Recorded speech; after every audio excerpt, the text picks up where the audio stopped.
3 बार assistant professor qualified हूँ और 3 बार UGC net JRF भी जूनियर रिसर्च फेलोशिप भी क्वालिफाइड हूँ। प्रीलिम्स मैंने दिया सक्सेसफुली यूपीएससी का, लेकिन मेरा मेंस भी दिया, लेकिन इंटरव्यू के लिए मैं क्वालिफाई नहीं हो पाया। एजुकेशन की फील्ड है, इसमें थोड़ा सा कुर्बानी देनी पड़ती है, वक्त की कुर्बानी देनी पड़ती है, टाइम लगता है इसमें। आप कंसिस्टेंट रहें, डेली कुछ ना कुछ करते रहें। रिवीजन बहुत इंपॉर्टेंट है। यूपी पीसीएस का ये जो एग्ज़ाम था, इसमें मैं सब रजिस्ट्रार पद पर क्वालिफाइड हुआ हूँ।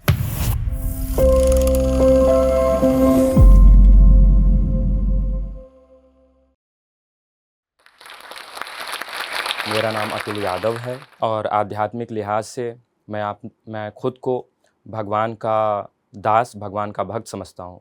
और पेशे के लिहाज से मैं सुप्रीम कोर्ट, माननीय सर्वोच्च न्यायालय भारत में माननीय न्यायाधीश एन कोटेश्वर सिंह का लॉ क्लर्क कम रिसर्च एसोसिएट हूँ। और एकेडमिक लिहाज से मैं 3 बार असिस्टेंट प्रोफेसर क्वालिफाइड हूँ और 3 बार यूजीसी नेट जेआरएफ भी जूनियर रिसर्च फेलोशिप भी क्वालिफाइड हूँ। और इसके साथ साथ मैं दिल्ली विश्वविद्यालय के विधि संकाय में पीएचडी के लिए भी क्वालिफाइड हूँ। और यूपी पीसीएस का ये जो एग्ज़ाम था, इसमें मैं सब रजिस्ट्रार पद पर क्वालिफाइड हुआ हूँ। मेरा ताल्लुक़ जो है यूपी से ही है और मेरे गांव का नाम खालिसपुर भटौली है। और अपनी शुरुआती शिक्षा मैंने गांव में ही की है। और फॉर्मेलिटी के तौर पर मैं प्राइमरी विद्यालय में भी कुछ दिन गया हूँ। इसके बाद क्योंकि मैं अपने माँ बाप की वाहिद अकेली संतान हूँ, तो उन्होंने मुझे थोड़ा सा बेहतरीन स्कूल में दाखिला करा दिया। जलालपुर कस्बे से मैं रेडियन कॉलेज से, वहाँ से मैंने 10th पास किया। और इसके तदुपरांत मैंने सिटी मॉन्टेसरी स्कूल लखनऊ से अपना 11th एंड 12th किया। और जहाँ पे मुझे तमाम ऑल इंडिया लॉ एग्ज़ाम्स के बारे में जानकारी प्राप्त हुई, जैसे कि एलेट हो गया, क्लैट हो गया, मैंने उसकी तैयारी की। और इसके बाद मैंने नेशनल लॉ यूनिवर्सिटी दिल्ली में एडमिशन लिया और एलेट में मेरी रैंक ऑल इंडिया रैंक 38 थी। और एनएलयू दिल्ली से मैंने बीएलएलबी ऑनर्स कंप्लीट किया। इसके बाद मैंने 1 साल का ड्रॉप लिया और उस समय मैंने कॉम्पिटिटिव एग्ज़ाम्स की तैयारी की। और प्रीलिम्स मैंने दिया सक्सेसफुली यूपीएससी का, लेकिन मेरा मेंस भी दिया, लेकिन इंटरव्यू के लिए मैं क्वालिफाई नहीं हो पाया।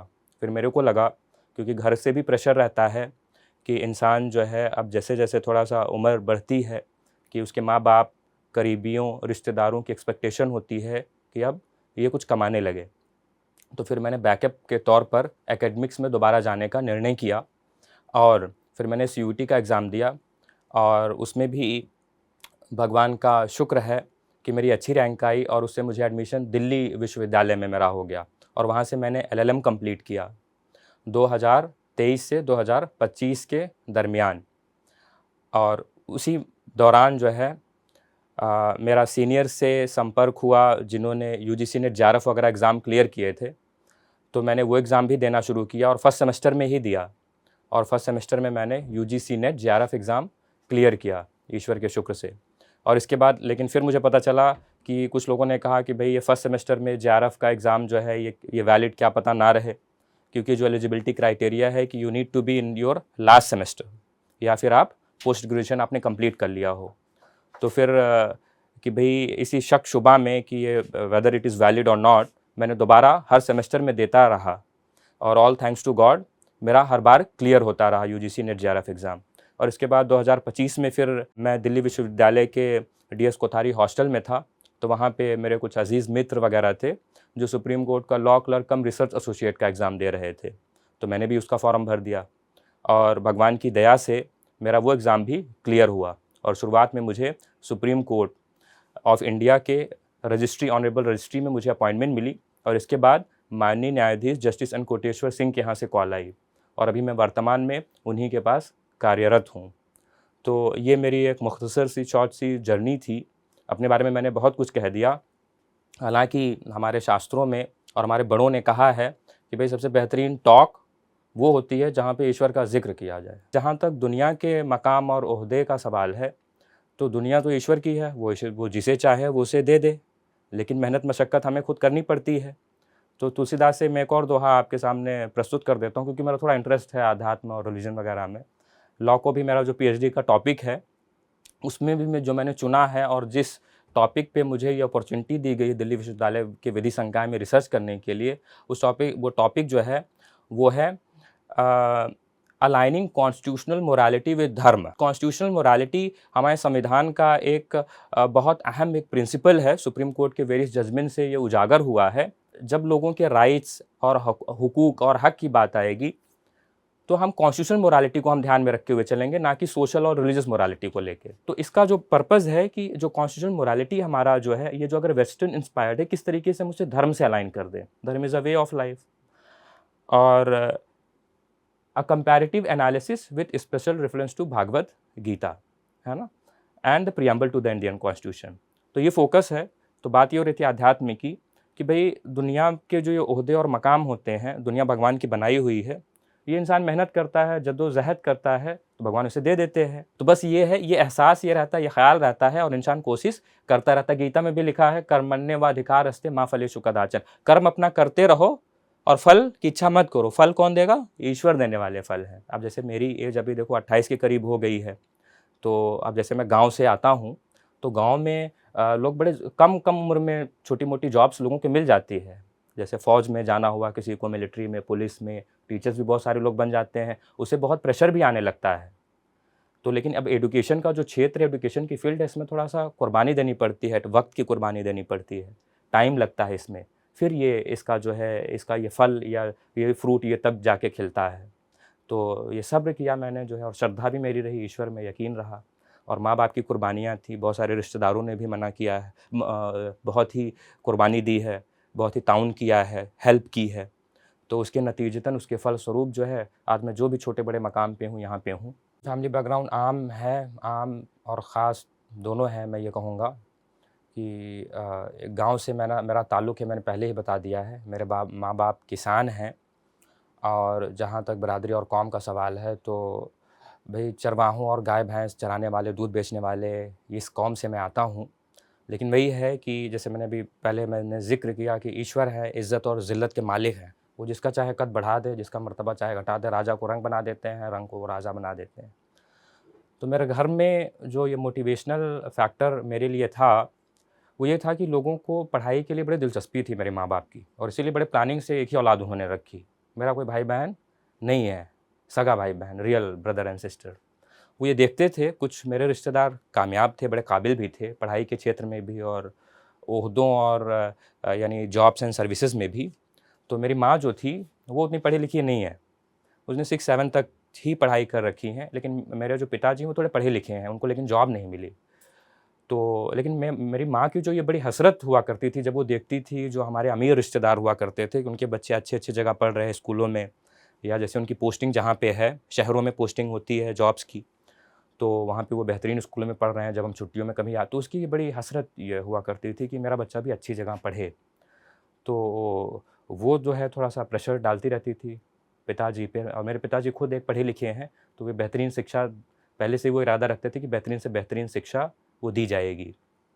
गाँव में थोड़ा-सा एक कॉम्पिटिटिव एनवायरनमेंट भी रहता है कि भई उनका बच्चा अच्छी जगह पढ़ रहा है, तो हम किसी से कम नहीं है ना कि हम भी अच्छी जगह पढ़ाएँ। मैं भी पढ़ रहा था, तो ये था, तो बड़ा जज़्बा था मेरे माँ-बाप का। तो उन्होंने शुरू में, तो जैसे मैं शौक में, क्योंकि बच्चे घर के और पड़ोस के जाते थे, हमारे यहाँ एक प्राइमरी स्कूल है, तो वहाँ पे भी मैं कुछ दिन गया जो है। और इसके बाद फिर मेरा दाखिला थोड़ा 10-12 किलोमीटर दूर एक कस्बा है जलालपुर, वहाँ पे एक स्कूल था, नया-नया ही खुला हुआ था उस वक़्त, तो उसमें मेरा दाखिला करा दिया गया। तो मैंने 10 साल वहीं पढ़ा, एलकेजी, यूकेजी 1 से लेके 10 तक वहीं कंप्लीट की मैंने। लेकिन फिर वहाँ पढ़ते-पढ़ते थोड़ा-सा मेरे अंदर भी ये ख़्याल आया कि अब यहाँ पे काफ़ी दिन हो गया है, अब थोड़ा-सा यहाँ से भी थोड़ा और बाहर कोशिश करनी चाहिए। तो मैंने अपने पेरेंट्स से ये पूछा कि whether they can afford it, तो उन्होंने कहा ठीक है, हम कोशिश करेंगे। देखें, अब इधर ईस्ट यूपी में तो एक तो मार्जिनल फार्मर्स होते हैं, यहाँ पे बड़े लैंड ओनर्स नहीं होते हैं। जैसे वेस्ट यूपी वगैरह हो गया, पंजाब हरियाणा हो गया, वहाँ पे farmers they are rich comparatively. यहाँ पे तो 2-4 बीघे ज़्यादा से ज़्यादा लोगों की ज़मीनें होती हैं। बिहार में चलिए ठीक है, थोड़े ज़मींदार भी हैं, लेकिन ईस्ट यूपी में तो, लेकिन अब एक औलाद होने की वजह से ये है कि उनको कोई और कंसर्न नहीं थी कि बेटे की शादी करनी है, ये करना है, वो करना है, कि अपना कॉम्प्रोमाइज़ करके, वेलबींग कॉम्प्रोमाइज़ करके, अपने जो खर्च थे, अखराजात थे, उन्होंने मेरी पढ़ाई पे सब कुछ एक तरीके से न्यौछावर कर दिया। तो हम सिटी यहाँ पे पहले बनारस में सनबीम एक स्कूल था, कुछ लोगों ने सजेस्ट किया यहाँ पे आप ट्राई करें। यहाँ पे मैंने एंट्रेंस टेस्ट दिया, यहाँ पे मेरा एंट्रेंस टेस्ट मैंने क्लियर कर लिया। बस मसला ये था कि यहाँ पे इनकी फ़ीस ज़्यादा थी और एक साथ सारी देनी थी। 1 साल की फ़ीस एक साथ देनी थी, तो शायद 2 लाख, ढाई लाख ऐसे कुछ बन रहे थे। तो वो मेरे फिर पिताजी असमर्थ थे, वो देने में नहीं हो पाए। फिर किसी ने सजेस्ट किया कि सिटी मॉन्टेसरी स्कूल एक बेहतरीन स्कूल है, और फिर सिटी मॉन्टेसरी स्कूल में हमने ट्राई किया, वहाँ पे भी एंट्रेंस हो गया, क्लियर हो गया। और मैं इनका बड़ा थैंक अदा करूँगा जो है सिटी मॉन्टेसरी स्कूल का, despite being a private school, though even in the Guinness book of world record it is registered as the world's biggest largest school in a single city. तो इन्होंने जो है कुछ फ़ाइनेंशियल मुझे क्या बोलते हैं रियायत भी दी, 25% और 30% और समथिंग फ़ीस में। तो यहाँ पे मैं रुका, यहाँ से मैंने 11-12 किया, एंड ये एक थोड़ा-सा पैराडाइम शिफ्ट हुआ, जिसे कहते हैं एक नया जो जर्नी का, इसका एक जो ना एक चिंगारी जिसे कहते हैं। यहाँ पे मेरा एक्सपोज़र हुआ एक इंटरनेशनल स्टूडेंट से। मैंने यहाँ पे हर साल लगभग या अल्टरनेट ईयर पे the city Montessori school conducts the international chief जजेस कॉन्फ्रेंस। तो वहाँ पे मैंने पार्टिसिपेट किया। I presented the children's appeal, और बहुत ही सुखद और बहुत ही बेहतरीन एक्सपीरियंस था सिटी मॉन्टेसरी स्कूल में। तो चिल्ड्रन अपील में पूरे दुनिया के चीफ जजेस वहाँ पे आए हुए थे। तो मैंने वहाँ पे वो जो प्रेजेंटेशन किया, मेरा कॉन्फिडेंस लेवल बूस्टअप हुआ। फिर मैंने वहाँ पे इरादा किया, फिर करियर काउंसलिंग के लिए भी यहाँ पे कोचिंग्स वगैरह आती रहती थी, जो कि थोड़ा सा गाँव और कस्बों के स्कूलों में अभी उतनी अपॉर्चुनिटी नहीं होती है। तो सिटी मॉन्टेसरी स्कूल, क्योंकि ये एक जो यूपी की राजधानी है, कैपिटल है, यहाँ पे है, तो यहाँ पे मौके ये होते रहते थे फराहम। तो फिर मैंने वो लॉ में देने का कोशिश किया। मैथ वगैरह मेरी उतनी स्ट्रांग नहीं थी, हालांकि जो मेरे पिताजी थे उनके रिक्वेस्ट पर मैंने पीसीएम ऑप्ट किया था सिटी मॉन्टेसरी स्कूल में, लेकिन फिर मैंने लॉ में जाने का इरादा कर लिया। फिर मैंने उसकी तैयारी की कोचिंग से, और फिर मैंने वो क्लियर किया, और बड़ी उम्मीदों के साथ वो क्लियर किया। मेरी ऑल इंडिया रैंक 38 थी वहाँ पे। ये जो एनएलयू दिल्ली है, it is the as per the this rankings, ये this is the second best law college in India after the NLS Bangalore. तो यहाँ पे किया मैंने 5 साल। यहाँ पे भी मैंने काफ़ी सीखा। यहाँ पे भी बड़े इंटरनेशनल एक्सपोजर और इवेंट्स वगैरह ये सब होते रहते थे। लेकिन अनफॉर्चुनेटली इसमें फिर कोविड का थोड़ा-सा दौर आ गया था, तो थोड़ा जॉब वगैरह में थोड़ा-सा उतना अच्छा प्लेसमेंट वगैरह हमारा नहीं हो पाया। तो नहीं हुआ, तो फिर मैंने इरादा किया कि कुछ सीनियर्स वगैरह ने हमारा यूपीएससी वगैरह भी क्लियर किया था, तो भई वहाँ करते हैं। और मिडिल क्लास फैमिली बैकग्राउंड में all over India, even in higher classes, भई सिविल सर्विसेज़ वगैरह का एक ख्वाहिश लोगों की होती है, एक जज़्बा होता है। एंड हो भी क्यों ना, सिविल सर्विसेज प्रेस्टिजियस है, one of the toughest exams in the world, not only in India but in the whole world. और इतना बेहतरीन इसका सिलेबस है, होलिस्टिक है, कि इंसान एक बार तैयारी कर लेता है, उसकी अंडरस्टैंडिंग वैसे ही काफ़ी ब्रॉडन अप हो जाती है। GS1, GS2, GS3, GS4, उसमें हिस्ट्री है, कल्चर है, सोसाइटी है, ज्योग्राफी है, पॉलिटी है, इंटरनेशनल अफेयर्स है, इंटरनेशनल रिलेशंस है, इन्वायरमेंट है, सिक्योरिटी है, नाउ एथिक्स भी है अब। तो इट्स अ वेरी होलिस्टिक, है ना, सर्वांगीण एक पूरा जो इंसान को एक अंडरस्टैंडिंग चाहिए होता है, वो इंसान को मिल जाती है। और कुछ रिलेटिव्स वगैरह भी मेरे इसकी तैयारी कर रहे थे, तो ये था कि भाई दे देते हैं, बिकॉज कॉर्पोरेट में उधर given the background I come from, उतना लोगों ने पॉजिटिवली लिया नहीं। हेलो सर, मेरा नाम आकृति पांडे है और मैं इस समय मास कम्युनिकेशन से मास्टर्स कर रही हूँ। तो सर इसके बाद मास्टर्स के बाद मेरा मेन फ़ोकस है नेट जेआरएफ क्लियर करना। सर मुझे आप कुछ ऐसी टिप्स दे दीजिए जो मुझे एग्ज़ाम की प्रिपरेशन में थोड़ी हेल्प हो जाए। आकृति नाम है आपका? जी। हाय आकृति। हाँ सर। तो यूजीसी नेट जेआरएफ के लिए जो है, सबसे पहले तो आप मैं बिल्कुल स्ट्रेट अवे उस पे आता हूँ, भाई आपको करना क्या है ना? तो किसी भी एग्ज़ाम के लिए, यूजीसी नेट जेआरएफ के लिए भी, तो जो सबसे आपका एक जो बेसिक आप जो स्टार्ट करते हो, बेसिक भी है और ये बड़ा अहम भी है, कि सबसे पहले आप उसका सिलेबस निकाल लें। यूजीसी नेट जेआरएफ का मास कम्युनिकेशन में जैसे आपका सिलेबस निकाल लें, फिर आप उसका पीवाईक्यू निकाल लें, है ना? पीवाईक्यू से आपका, क्योंकि किसी भी फील्ड का जो एक नॉलेज का दायरा होता है वो अनलिमिटेड होता है भाई, है ना? नॉलेज तो अथाह सागर का इसका उपमा दी गई है। तो आप कैसे पता करेंगे कि भाई मुझे अपना नैरो डाउन कैसे करना है? वो पीवाईक्यू से आपका होता है। पीवाईक्यू आप मल्टीपल टाइम सॉल्व करें, उससे आपको ये हो जाएगा कि भाई किस टाइप के सवाल वो पूछ रहे हैं, क्या थीम चल रहा है, उस हिसाब से फिर आप और तैयारी अपनी शार्पन अप करते रहें। तो इससे होपफुली आपका क्लियर हो जाएगा। और इसके बाद ये करने के बाद, ये दोनों चीज़ें करने के बाद, अगर आपके पास और टाइम है, तो आप जो है कोचिंग के मॉक्स आप कर लें, वो भी बेनिफिशियल रहेगा। बट लेकिन मॉक्स आप लास्ट में करें, पहले बेसिक्स आपका, जैसे आप जिस इंस्टीट्यूट से पढ़ रहे हैं अभी, जैसे अगर आप पोस्ट ग्रेजुएशन आपका चल रहा है, ग्रेजुएशन और पोस्ट ग्रेजुएशन के जितने भी आपके नोट्स हैं मास कम्युनिकेशन के, वो सब निकाल लें, वो सब आप कंपाइल कर लें, वो सब आप दोहराएं बार बार, मेरे केस में जैसे मैंने लॉ के दौरान बड़े अच्छे से सीरियसली पढ़ा किया था, और जहाँ पे मेरा कुछ कमी रह गई थी तो मैं जो लोग बेहतरीन नोट्स बनाते थे कॉलेज में, उनसे मैं कोलैबोरेट करके उनके नोट्स वगैरह ले लेता था। अल्टीमेटली बिकॉज़ यूनिवर्सिटीज़ वगैरह में they are experts, teachers are the experts, और फिर पेपर वगैरह फिर इनकी उसमें राय जाती है, वो हेल्प करते हैं। तो जितना बेहतरीन आप अपना ग्रेजुएशन, पोस्ट ग्रेजुएशन का तैयार किए रहेंगे, उतना हेल्पफुल रहेगा। और थोड़ा-सा और नैरो डाउन करने के लिए वो आप पीवाईक्यू आप बार-बार कर लें, और उसके बाद आपको टाइम मिले तो जो है आप कोचिंग के मॉक्स आप कर लें। और लेकिन पार्ट 1 वाला जो पेपर होता है सबके लिए कॉमन होता है, ये तो आपका जो स्पेशलाइज़्ड एरिया है वो होगी। उसके लिए जो है आप प्रैक्टिस थोड़ा करते रहें, क्योंकि उसमें भी स्कोर करना बड़ा अहम होता है। आपके अपने वाले सब्जेक्ट्स में बहुत अच्छा भी स्कोर कर लिया, उसमें तो क्वालिफाइंग भी आई गेस कि 25 या 30%, I think it's qualifying in nature. तो उतना तो आपका रहना ही 60% है ना? तो अगर आपका उसमें कम हो गया, भले ही आप उसमें सेकंड पेपर में आपने 100% स्कोर कर लिया, तब भी कोई काम नहीं आएगा, आपका पेपर ही नहीं चेक होगा। तो इसलिए उसका भी आप प्रैक्टिस करते, उसमें भी पीवाईक्यू और प्लस कोचिंग के मॉक्स ये करते रहें आप जितना कर सकें। और जीके के लिए कुछ रेलेवेंट मैगज़ीन्स वगैरह ये आप ट्राई करते रहें। और क्योंकि हम इंडिया में हैं तो NCERT are the best books किसी भी एग्ज़ाम की तैयारी करने के लिए।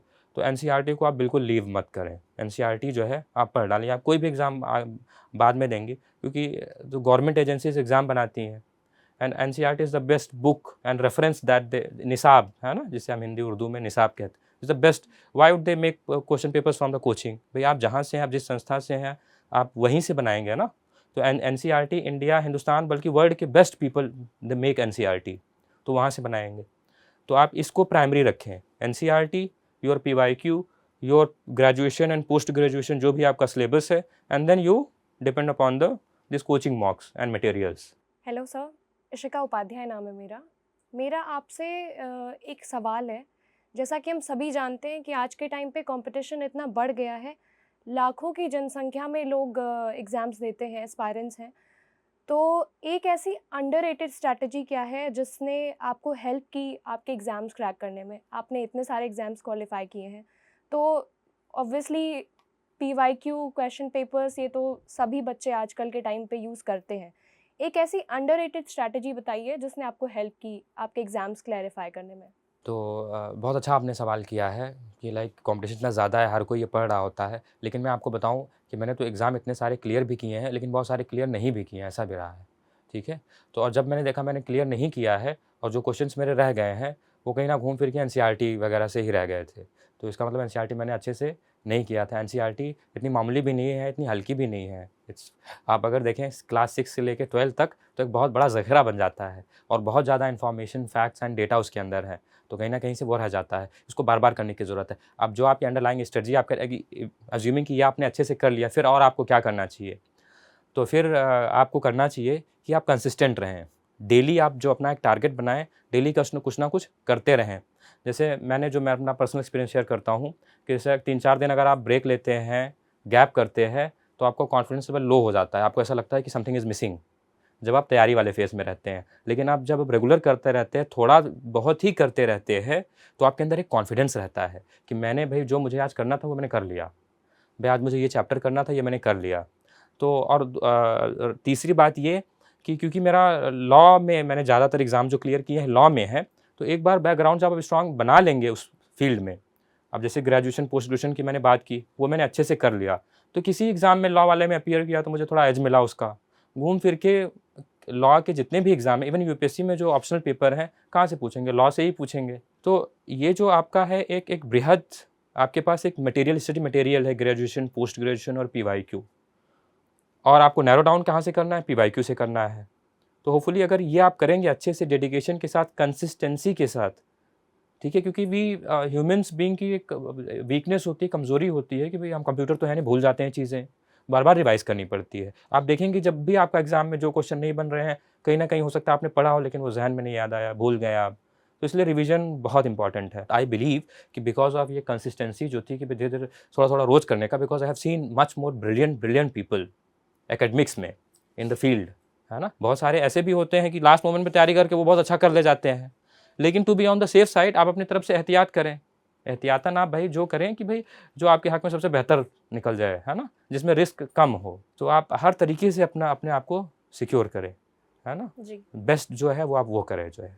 तो एनसीईआरटी, पीवाईक्यू और रिवीजन, बार बार रिवीजन, ये आप करते रहो। होपफुली आपको भगवान कामयाबी दें। ठीक है। Thank you sir, thank you. Hello sir, my name is Arpita Dubey और मैं बीसीए फर्स्ट ईयर की स्टूडेंट हूँ मास कॉम की। आपके हिसाब से राइट डिसीजन मेकिंग कैसे बनता है, लॉ से या एथिक्स से?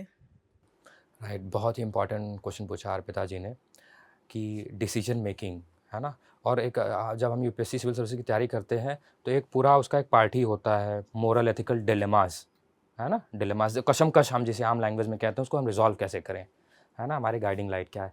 देखिए, लॉ जो होता है ना, कि एथिक्स को बोलते कई बार ये थोड़ा सा यूनिवर्सल होता है। लॉ तो चलिए बदलता रहता है हर कंट्री में, फिर देखिए अमेंडमेंट होता रहता है, चेंज होता रहता है। एथिक्स के कुछ एस्पेक्ट ये यूनिवर्सल होते हैं। तो जो गाइडिंग लाइट होती है ना। देखें, अब क्योंकि मेरा रिसर्च वगैरह थोड़ा सा अब रिलीजन स्पिरिचुअलिटी पे चल रहा है, तो मैं थोड़ा सा बताऊंगा कि भाई जैसे गीता हो गई, गीता में गॉड ये कहते हैं सर्वधर्मान परित्यज्य मामेकाम शरणम व्रज, सर्वधर्मान परित्यज्य मामेकाम शरणम व्रज, अहम त्वाम सर्व पापेभ्यो मोक्षयिष्यामि मा शुचा। कि भाई तुम हर चीज़ छोड़कर, हर तौर तरीके छोड़कर सिर्फ मेरे को सरेंडर कर दो, मेरी शरण बस ले लो, और मैं तुम्हें हर सबसे बेहतरीन से बेहतरीन चीज़ दे दूंगा, सबसे बेहतरीन जो मोक्ष दे दूंगा, है ना। और तो भाई जैसे बोला जाता है कि जब जो भगवान है वो अगर किसी का बनाने पे आ जाए तो सब कोई भाई लाख चाहे नहीं बिगाड़ सकता उसका। भगवान ही बिगाड़ने पे आ जाए तो क्या करेगा इंसान, है ना। तो अब एथिक्स में आते हैं। सबसे पहले गाइडिंग लाइट, मैं अपना पर्सपेक्टिव, आप मेरे सजेशन आप मांग रही हैं, मैं दूंगा कि गॉड में utmost trust, very strong trust, have faith in God, है ना। And if you believe that God has the all powers, है ना। मैंने अपनी ज़िंदगी में, क्योंकि आप मेरे से पूछ रही हैं, तो मैंने ये महसूस किया है, उसकी रहबरी, उसकी रहनुमाई, उसकी गाइडेंस गॉड की, ये महसूस किया है। हमसे जैसे मैं तो भाई गलतियाँ हमसे होती रहती हैं, लेकिन मैंने देखा है कि वो गॉड किसी ना किसी तरीके से वो गाइड करते रहते हैं। गॉड में करें, इसके बाद अपने से बड़ों में जो ग्रेट पीपल गुजर चुके हैं। अभी देखें, क्योंकि मैं लॉ से मेरा ताल्लुक़ है, तो मैं आपको कहूँगा जैसे हमारा जो फंडामेंटल ड्यूटीज़ हैं, सबसे पहले तो आप कॉन्स्टिट्यूशन में ही देखिए, हमारे कॉन्स्टिट्यूशन में क्या लिखा है, प्रियम्बल है, फंडामेंटल राइट्स है, फंडामेंटल ड्यूटीज़ हैं। फंडामेंटल ड्यूटीज़, हमारी एक फंडामेंटल ड्यूटी कहती है, क्या कहती है, to cherish and value the noble ideals that transpired our national struggle for freedom. कि हमें उन वैल्यू सिस्टम की ओर देखना है जिसकी वजह से जो हमारे ये जो देश है, इसकी जो आज़ादी की मुहिम जो थी, ये कौन सी वैल्यू सिस्टम ने इंस्पायर किया था। तो वो गांधी थे, जितनी भी हमारे फ्रीडम फाइटर्स थे, आपसे उनकी वैल्यू सिस्टम क्या थी, समावेशी थी, दे वर इंक्लूसिव। वो हेट्रेड नहीं प्रीच करते थे, मिल मिला के सबको चल के बात, ह्यूमैनिज़्म की बात करते थे, ह्यूमैनिटी की बात करते थे, इंक्लूसिविटी की बात करते थे। और हमारा मैं शुरू में ही जैसे बता चुका हूँ, this is a great nation, very ancient nation. यहाँ पे कितना बुद्धा को लाइट ऑफ द एशिया कहा जाता है कि नहीं कहा जाता है ना। तो भरा पड़ा है हमारा एथिक्स से, जो हमारी जो सोसाइटी, हमारी जो सिविलाइजेशनल एसेट्स है, तो बहुत सारा। लेकिन आप इंडिया में रहते हैं, अभी एक ये डेमोक्रेटिक स्टेट है, तो सबसे पहले आप जो है गॉड के बाद, क्योंकि देखें बहुत सारे लोग इसमें आप क्वेश्चन कर सकते हैं, एतराज़ कर सकते हैं कि भाई अभी आज का ज़माना है साइंस का, टेक्नोलॉजी का, तो मैं कोट कह देता हूँ, या इसका वाइस वर्सा है, science without religion is blind. ये दोनों पूरक होते हैं, एक दूसरे की ज़रूरत होती है, तो आप दोनों को आप बैलेंस आउट करके चलें। और हमारा कंट्री जैसे है, कॉन्स्टिट्यूशन तो हमने बना दिया, it is secular, all respect to all religions, जनगण मंगल होता है हमारा, क्या बोल दिया जाता है, जनगण मन अधिनायक जय है, भारत भाग्य विधाता। तो somewhere we are also considering कि जो मुल्क का भाग्य बनाने वाला है विधाता है ना, गॉड है अल्टीमेटली। तो गॉड में आप ट्रस्ट रखें। और हमारा कॉन्स्टिट्यूशन है, बेहतरीन कॉन्स्टिट्यूशन है, इंडिया का लेंथीएस्ट कॉन्स्टिट्यूशन है। अगर अच्छा कॉन्स्टिट्यूशन नहीं होता, 75 साल हो गए देश की आज़ादी को, कैसे सर्वाइव करता। बहुत सारे कॉन्स्टिट्यूशन आप देखें, फ्रांस वगैरह में 4-5 बार कॉन्स्टिट्यूशन बदल चुका उनका। श्रीलंका में देखें, बांग्लादेश में देखें, नेपाल में देखें, कितनी बार कॉन्स्टिट्यूशन बनते बिगड़ते गए। तो कॉन्स्टिट्यूशन वैल्यूज़, कॉन्स्टिट्यूशन मोरालिटीज़ को आप देखें, और जो बड़े हैं आपके घर के लोगों का भी सलाह मशवरा से काम लें। कोई भी जहाँ पे हो, मशवरे की बड़ी अहमियत होती है। मशवरे की अहमियत ये होती है कि जब आप मशवरे से कोई काम करते हैं तो आप शर्मिंदगी से बच जाते हैं। उसमें जो है भगवान की भी मदद आ जाती है, रहनुमाई आ जाती है ना। नदामत से, आप नादिम होने से बच जाते हैं। तो आप मशवरे से भी काम करें, डिस्कशन करके करें, डिलिब्रेशन से करें, कंसल्टेशन से करें। डेमोक्रेसी भी यही सिखाती है ना। तो hopefully this will help you. Law और एथिक्स दोनों को बैलेंस आउट कर लें, क्योंकि आप देखें, आप एथिक्स पे पूरे चले गए, अभी कंट्री का जो कानून है, जो आप उसको छोड़ देंगे तो आप फिर तो मुसीबत आ जाएगी आपके ऊपर, कि कंट्री का कानून है, आप जिस कंट्री में रहते हैं, इससे लॉयल्टी, इससे वफादारी भी एक अहम एथिक्स, ये भी एथिक्स सिखाती है। एथिक्स ये तो नहीं सिखाती ना कि मुल्क के आप कानून को, जो लॉ है, उसे आप दरकिनार कर दें।